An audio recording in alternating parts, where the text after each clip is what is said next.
Well, the upcoming election is just 4 days away, and although there is plenty of excitement surrounding one of the biggest decisions in the country, for many there's also quite a bit of anxiety, and you are not alone. According to the American Psychological Study released this month, 69% of adults say the 2024 presidential election is a significant source of stress in their lives. But the question is, how do you navigate those feelings? And right now I want to bring in licensed mental health counselor, Dr. Sharice Johnson, to be able to talk about all of this. I'm so happy that you're on with us here. A lot of concern here. You know, I think the first thing that we have to let people know is they're not alone. So many people are having these feelings of anxiety. And I just spoke to somebody yesterday and said that they decided to vote early because they thought these text messages would stop blowing up their phone, and that's not happening. Yeah, you know? The overwhelm and the anxiety is definitely there. You've got text messages, you've got phone calls, you have emails. A lot of people are voting early, which is great to also reduce the tension at the line. But it is important for people to do what's best for them so that they exercise their rights, but also protect their peace at the same time.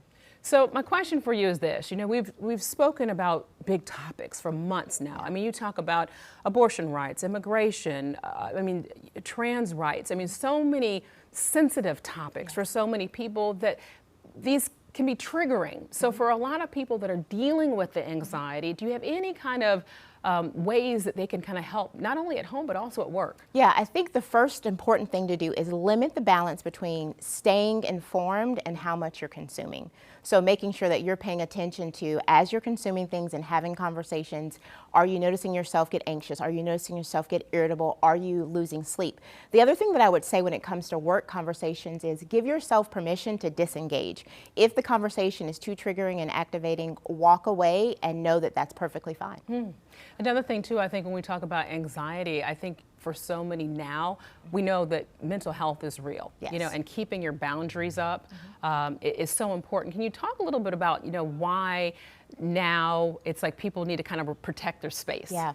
Well, part of it is we're seeing so many relationships that are also being torn down by these triggers and these tough topics. So we want you to keep enough space that you know, here's myself and a close friend, and us engaging in this conversation is leading us toward a path that could be harmful. We're also seeing the same things in families. So we don't want to see that breakdown happen like we saw in 2020.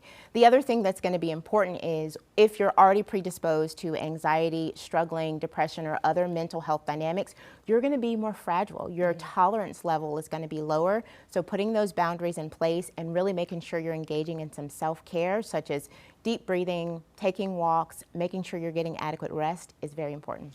Your point about in couples and relationships that people are seeing this, I think that's a very important topic because you have in some marriages and relationships that people don't agree with the candidate going to the polls. So how do you navigate through that? It's tough. I think you need to be able to have conversation, especially with families. So we're seeing it in couples, but we're also seeing it in young adults versus parents where there's a stalemate. So I think it's important to know what people believe, but try to separate that from being their identity and not fully saying because you believe this way, I can no longer be in relationship with you, especially if it's somebody that you love. So many people financially are just having a very hard time, okay? You see it when you go to the grocery store. You see at the cash register, people are putting items back and that sense of like, whew, what's going on? And you think, we're going into an election coming up on Tuesday that's deciding what direction our country is going in. And for those people going through that, what can you say about people who are just holding their breath until like figuring out what's next? Yeah. First, take very deep breaths, okay. right? So deep breaths. Yes, because that's really big. The other thing is make sure you're getting information from the right place. So sometimes our fears about what could happen is because we have information from a source that isn't adequate. So make sure that you truly understand. And it's a great time for us all heading into the holidays to also look at where can we cut back and focus on those essentials, but know that you're not alone and find out what resources are available to support your family. So my last question for you too is when we talk about deep breaths, is this a process where you do this to kind of just calm yourself and then you go back in the conversation? Okay. Yeah, you can go back into the conversation if you like, but what we know is when you inhale through the nose and exhale through the mouth, it signals to your nervous system to calm. into ground. So if you're activated, doing 4 to 5 breaths starts to bring you down. Then you decide, is this a conversation that I want to go back into? Is it valuable for me to go back into? Or do I just need to come down and move in a different direction? Right. Because a lot of times when you talk about politics, it can get to be in that area of being concerned. But you can also have very healthy conversations, Yes. you know, to be able to not so much express how you feel, but to help people understand the decisions ahead, you know, the policies that are in place and things like that. Yeah. Any healthy tips that you have for us? Yes, a healthy conversation, you know, will be our voice tone stay the same. Okay.